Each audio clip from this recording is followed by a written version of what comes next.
Shalom Uvracha.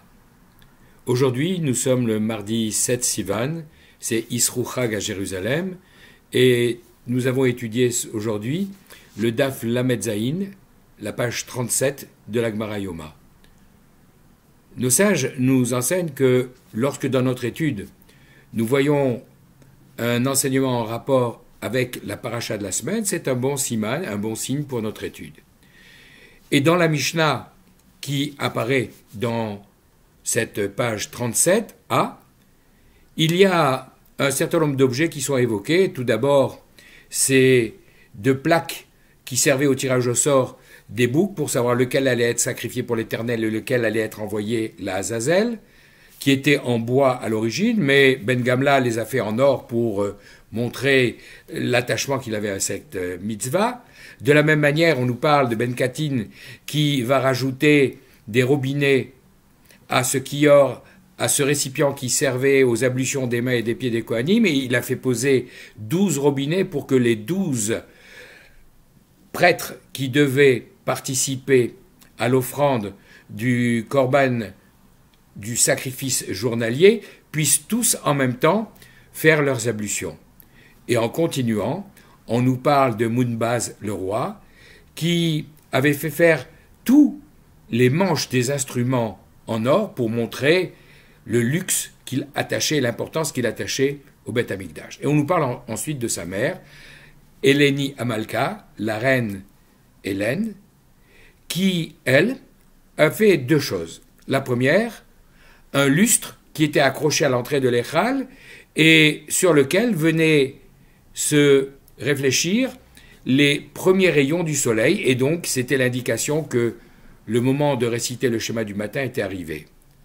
Elle a fait également autre chose, une plaque en or sur laquelle était gravé le texte que nous allons lire cette semaine dans la Parashat Nasso, à savoir le texte de la Isha Sota, de la femme soupçonnée d'adultère, et dans cette cérémonie qui nous est décrite dans le moindre détail dans la paracha, le Kohen, après l'imprécation à la femme, lui lisait un texte qu'il recopiait ensuite sur un parchemin, et ce parchemin était ensuite effacé pour être bu avec l'eau correspondante par cette femme et terminer la cérémonie.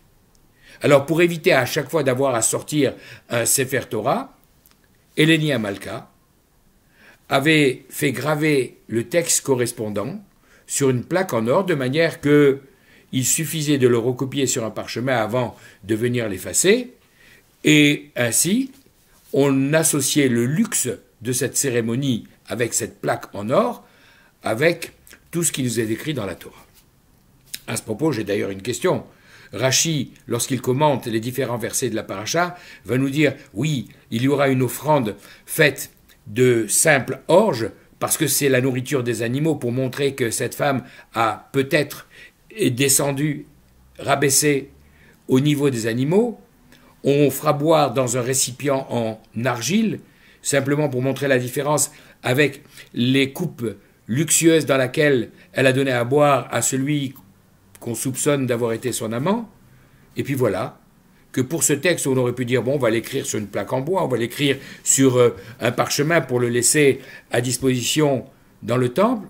Voilà qu'on nous le donne sur une plaque en or. Pourquoi ce luxe extraordinaire? Alors, dans le DAF lui-même, je laisse ça aux spécialistes, ceux qui étudient le DAF Yomi, on nous rapporte l'opinion de Resh Lakish et la discussion entre les sages pour savoir si tout le texte était écrit ou seulement les versets complétés par les initiales des mots qui venaient compléter, et que le Kohen qui allait les lire simplement avec les initiales des mots retrouvait l'ensemble du texte, mais seuls les versets importants étaient écrits en entier.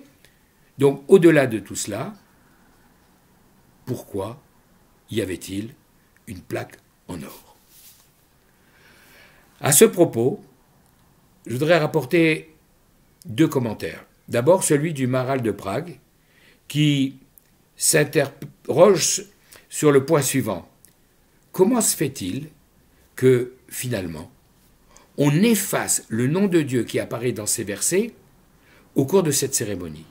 Et la réponse classique, c'est qu'effectivement, Akadosh Baruch Hu est prêt à se mettre en retrait pour restaurer le shalom, la paix, entre cet homme et cette femme, puisque l'esprit de jalousie s'étant emparé de son mari, pour pouvoir rétablir la paix dans le foyer, il faut effectivement chasser le doute, et Akadosh Baruch Hu est prêt à effacer son nom pour cela.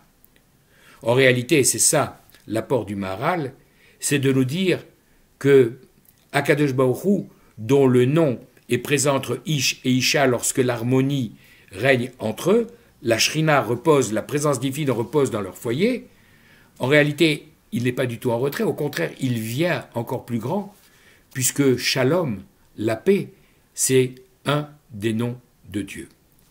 D'ailleurs, un autre commentateur du début du XIXe siècle, le Rav Horovitch, dans son livre Ahavat HaTorah, nous donne l'explication suivante.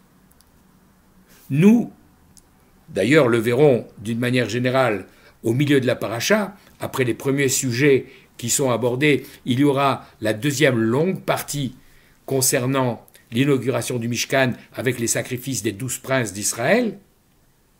Au milieu de la paracha, après les terribles sujets de la femme sota, la femme soupçonnée d'adultère, et le nazir qui prend sur lui un engagement parce qu'il a vu ce spectacle terrible, il y a au milieu de la paracha la Birkat Kohanim, la bénédiction pontificale qui est adressée aux enfants d'Israël et qui se termine d'ailleurs par le mot Shalom, la paix. Car il ne peut y avoir de bénédiction que s'il y a la paix comme réceptacle, comme récipient pour la recevoir. Alors, la paix est tellement importante que dans la prière que nous récitons 3 fois par jour, le Shmoneh Esrei, la dernière des bénédictions que l'on adresse à Akadosh Baruch Hu, au Saint béni soit-il, c'est Amevarer Tam Israël Bashalom, qui bénit son peuple d'Israël par la paix. C'est cela l'essentiel. Et juste avant, comme texte introductif à cette bénédiction, nous récitons 3 fois par jour Sim Shalom, place la paix. Nous, Sfardim, nous disons 3 fois par jour Sim Shalom, place la paix. Mais nos frères Ashkenazim nuancent. Le matin, ils disent effectivement comme nous Sim Shalom. Mais dans la prière du soir, ils ont une version différente et ils disent Shalom Rav. Et c'est là où intervient le commentaire du Rav Horovitch que je citais il y a un instant et qui nous dit pourquoi cette différence? Pour une raison très simple. Le matin, quand après sa prière, le juif sort de la synagogue où il a passé également un petit moment pour étudier s'il doit aller quand même à son travail pour sa parnassa, pour sa subsistance, alors il va devoir affronter le monde, les négociations, les discussions, et il demande que dans cette confrontation avec les autres, dans le commerce, il y ait la paix, l'harmonie dans les relations.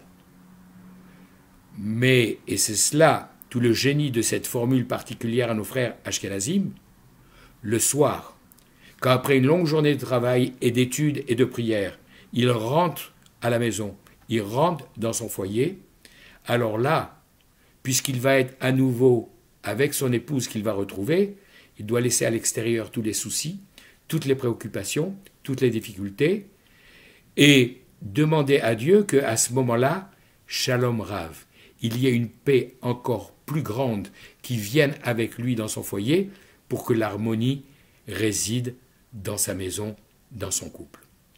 C'est le souhait que j'adresse à chacun d'entre nous, qu'il y ait le Shalom Bayit, l'harmonie dans tous les foyers, et que grâce à cette harmonie et à la présence divine que cela appelle dans chacune de nos maisons, Akadosh Baruch Hu nous accorde toutes les bénédictions, comme celles qui sont contenues dans la bénédiction pontificale que nous lirons cette semaine dans la paracha.